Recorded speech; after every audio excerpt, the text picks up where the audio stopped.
ASN dan P3K. Maka di luar kategori ini, kalau menurut Undang-Undang 28 November harus selesai. Kan gitu ini.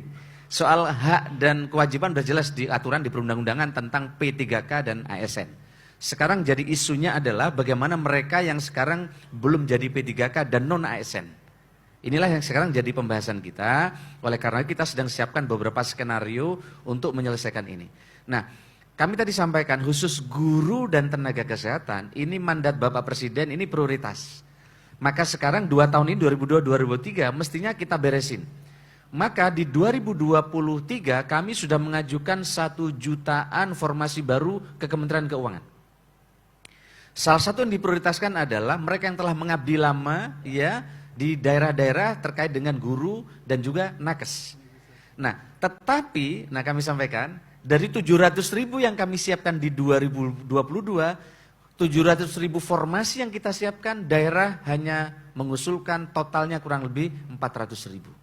Mohon ini bisa dimanfaatkan oleh daerah, sehingga 2023 para kepala daerah, Pak Gubernur dan di kabupaten, kota, dan provinsi tidak punya lagi beban tanggungan teman-teman P3K yang ada di sekolah-sekolah. Kami kira itu, makasih. Ini PNS Mas ya? Ini PNS masih P3K mereka ini? Mereka kan masih non-ASN ya, untuk jadi P3K. Maksudnya yang formasi yang belum banyak diisi itu yang P3K. Oh, baik. P3K. Baik, makasih. Adik, makasih ya, cukup.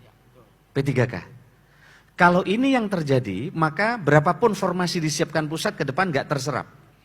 Kenapa? Gaji P3K-nya terlalu tinggi. Maka kemarin ada solusi, salah satunya adalah perlu ada range gaji bagi P3K sesuai dengan kemampuan keuangan daerah, tapi ada gaji minimal bagi P3K. Karena kalau tidak, udah disiapkan banyak, ternyata uangnya belum diterima oleh daerah, akhirnya daerah kadang tidak bisa membayar, bahkan terpaksa mereka meskipun udah dites lulus nggak bisa disiapkan di formasi di berbagai tempat. Nah, oleh karena itu Pak, nanti akan kita sempurnakan. Tadi soal P3K tadi, kita sedang siapkan skenario P3K terikat dan P3K bebas. Nah, skema P3 ini memungkinkan adanya P3K yang tidak harus bekerja 8 jam di pemerintah. Contoh, cleaning service. Cleaning service misalnya daerah hanya mampu nyiapin 500.000. Ya dia nggak perlu pagi kerja ceklok pagi sampai sore.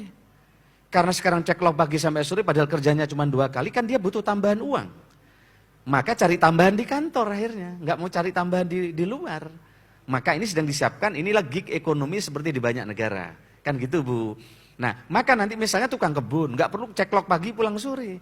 Itu udah setelah bersihin kantor bisa beres. Misalnya tim Tramtip, karena kalau Satpol kan nggak boleh P3K.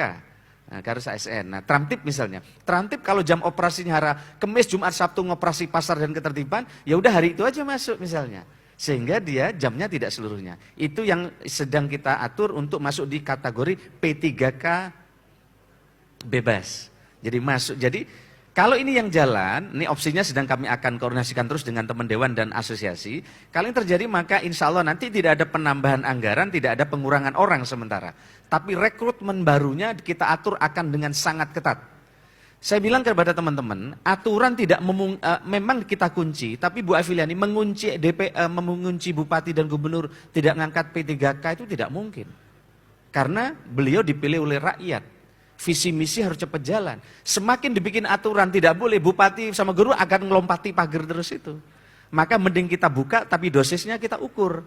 Dia boleh masukkan tapi yang meninggal, yang mengundurkan diri, dan atau formasi harus persetujuan Kanrek dengan persetujuan dengan teman-teman BKN. Kemarin undang-undangnya 2018 dibuat aturan tapi detailnya tidak dibuat. Akhirnya daerah ada yang menyiasati masuk di kegiatan, ada masuk di TLK dan seterusnya dan seterusnya. Besok tidak boleh lagi. Kalau tidak ada di BKD, kalau disembunyikan oleh kepala dinas, dia tidak boleh dibayar. Kalau kepala dinas tetap menyunyikan akan jadi temuan dan itu tidak akan jadi masalah. Nah, ini akan kita detailkan. Kemarin ini kita mafhumi tapi nggak didetailkan, akhirnya dilompati terus oleh kepala daerah termasuk saya waktu itu. Nah, tapi kemudian sejak 2020 Banyuwangi udah ngunci total, udah nggak ada lagi rekrutmen satupun sejak 2020 karena dikunci oleh BKD. Kalau tidak ada namanya di BKD, BPKD tidak boleh bayar. Kalau terpaksa dibayar, inspektorat turun. Nah, supaya kepala dinas nggak nyembunyiin orang di dalam kegiatan-kegiatan yang kalau didata tiba-tiba dikeluarkan jadi honorer. Kira-kira itu nggih, udah jelas? Baik, makasih.